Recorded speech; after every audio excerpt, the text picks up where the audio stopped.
Bonjour et bienvenue dans votre revue de presse de ce mercredi 22 juillet 2020.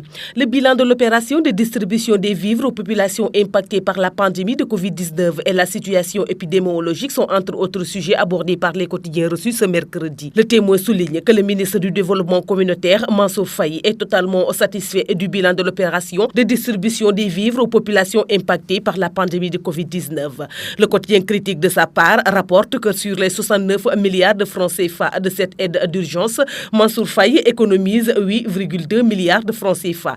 Le compte est bon pour Mansour Faye, malgré les difficultés inhérentes à ce genre d'opération, la plus grande jamais réalisée au Sénégal. Le ministre du Développement communautaire a réussi le pari de boucler le programme dans les délais, écrit le journal. Chiffres, montants et acteurs, tout a été dit sur cette opération d'aide sur laquelle le ministre de tutelle a économisé 8,2 milliards de francs CFA de l'enveloppe initiale de 69 milliards, selon Critique. Le Soleil met en exergue l'exercice de transparence du ministre Mansour Faye avec des chiffres à l'appui.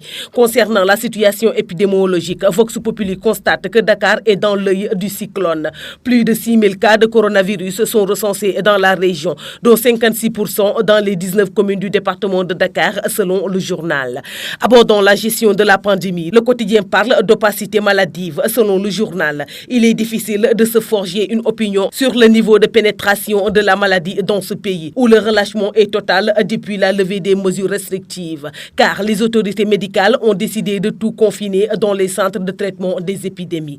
L'Observateur, quant à lui, note qu'avec l'augmentation des cas de coronavirus, beaucoup de Sénégalais n'honorent plus les rendez-vous dans les services de maternité et gynécologie, obstétrique des hôpitaux. Un abandon des soins qui peut engendrer d'énormes risques chez les femmes enceintes.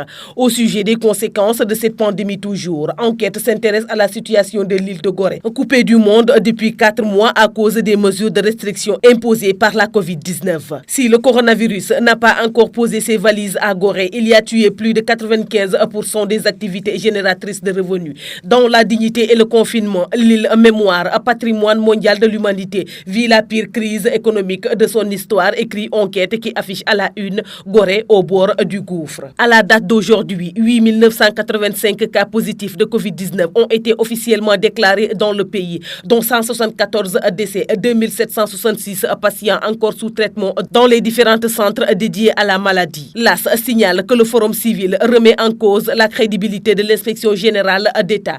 Une semaine après la publication des rapports 2017, 2018 et 2019 sur l'état de la gouvernance et la reddition des comptes, l'IGE est vivement critiqué par le Forum civil. Birahim Seck et ses camarades relèvent ainsi de nombreux manquements dans le travail de l'organe de contrôle, écrit le journal. Selon le quotidien, l'ONG déplore la violation de la loi et du principe de l'imputabilité, la rupture d'égalité, l'absence dans les 3 rapports d'information sur la PRACAS, le PUDC, le PRODAC, le programme de bourse familiale, l'autoroute Ila Touba, le building administratif.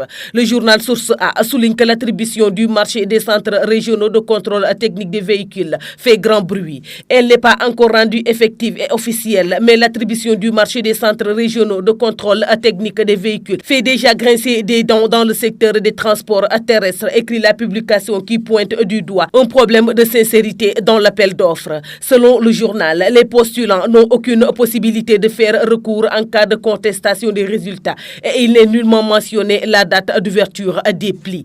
Enfin, Sud Quotidien aborde la campagne agricole et note que les agriculteurs, les opérateurs et l'État sont à couteau tiré. Au niveau de certains milieux paysans, les producteurs, partenaires et autres déplorent la qualité et la quantité des semences d'arachide distribuées dans la campagne agricole de cette année, écrit Sud. C'est tout pour votre revue de presse de ce jour. Merci de nous avoir écoutés. Au revoir.